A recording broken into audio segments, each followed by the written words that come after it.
Hey everyone, it's Kath and welcome back to my channel. Today we are going to try another product. This is the newest product of Maybelline, the Superstay Full Coverage Powder Foundation. It's finally out here in the Philippines and meron 5 shades available sa Maybelline counters.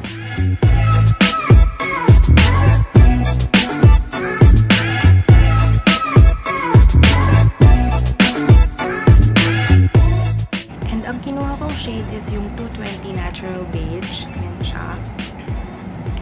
And same lang kami ng shade ni Superstay Full Coverage Liquid Foundation. 220 Natural Beige din to. Both of these retails for 499 pesos. So yeah, if you want to know the performance of the Superstay Full Coverage Powder Foundation on my skin, then please keep on watching.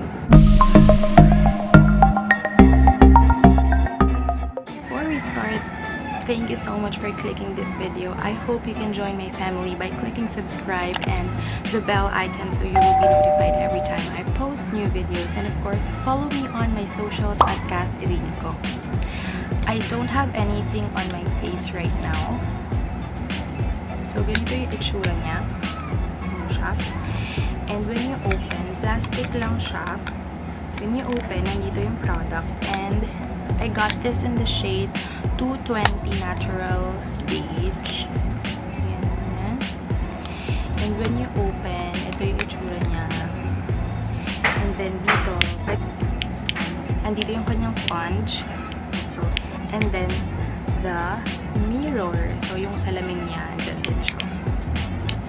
So, yeah, gagamitin na natin. Yun lang guys, ang mahirap is pagkakuha mo, hindi mo siya agad ma-apply. Kailangan mo pang iganyan para makita mo yung mirror. Tapos, ganyan mo ulit para makuha mo yung product. Tapos, balikan mo ulit si mirror. Kaya kung nagmamadali ka, that meron kang separate mirror para diretso na pag-apply sa face. So, yun. By the way, sabihin ko ulit, nag-oxidize kasi yung mga foundation sa face ko kasi acidic ako. Kaya kinukuha ko talaga yung 1 shade or 2 shades lighter than my skin tone. Kasi nga, nagdo-darken siya sa skin ko pag pinagpawisan ako. So, tingnan natin. Hopefully, ito yung shade na para sa akin dahil acidic ako. And hopefully, pag nag-oxidize siya sa skin ko, hindi siya ganun ka-dark. Kasi yung Vice Cosmetics, super dark niya sa face ko pag nag-oxidize. Kasi, yung kinuha kong shade, talagang saktong-sakto sa skin tone ko.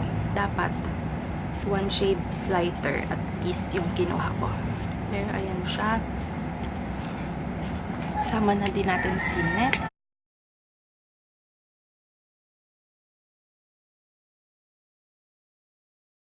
There. And by the way, this retails for 499 pesos. I know may kamahalan siya, but ganun din naman yung price ng foundation nila. Ito, si Superstay Full Coverage Liquid Foundation. Ang shade ko naman dito is, yeah, same, 220 Natural Beige. Same lang ang shade ko. Yan, 220 din. Para sila na 220 Natural Beige. And sobrang ganda nitong foundation na to. It's for 499. This one, both same sila, 499 pesos sa Maybelline counters. So yeah, there. And yeah, mag-eyebrows lang ako and aalis na ako later. I-update ko kayo sa performance foundation. Again, I don't have anything on my face except this one. And tignan natin kung gaano ba siya maglala sa face ko. And let's see kung worth it ba talaga ang 499 pesos natin kay Superstay Powder Foundation. Ang eyebrows na ginagamit ko is ito. It's a homemade eyebrow. Super love ko siya.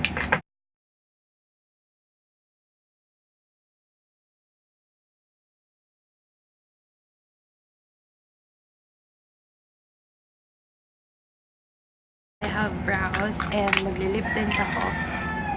Ang lipstick na gagamitin ko ay, it's also a Maybelline. Yan. This is the Maybelline Sensational Liquid Matte Lip Tint. And this one is in the shade Best babe.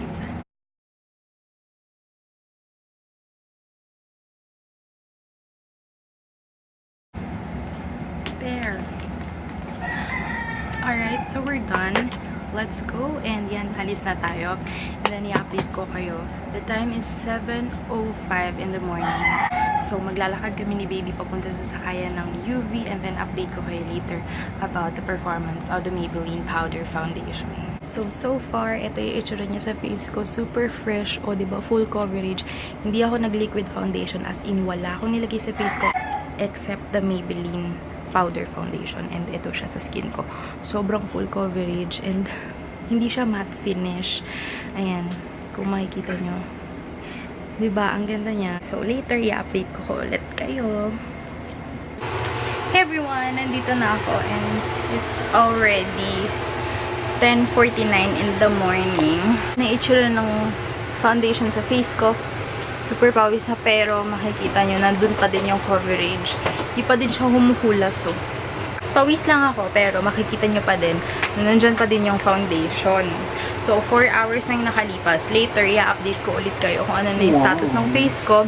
And ayun, ngayon, makikita nyo yung super pawis na kasi sobrang haba ng biyahe.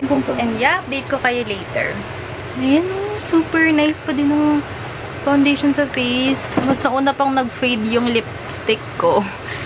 Ayan. Ang ganda talaga. Wala akong masabi. Ayan o, parang natural lang. Para lang akong nag-liquid foundation na hindi ko sinet yung powder. Hey everyone! So, it's already 1:23 in the afternoon and ayan na ang aking face. As you can see, medyo wala na. Talagang sobrang pawis na and ayan, medyo nawala na yung foundation kasi sobrang nagpunas ako ng pawis gamit yung handkerchief. So, ayan, konti na lang talaga yung bakas ng foundation sa face ko. And I'm with my baby. Is that cute? Medyo nawala na nga yung foundation kasi sobra ako makapagpunas ng pawis kanina sa mukha ko. Kasi basang-basa na ng pawis yung face ko, kaya there.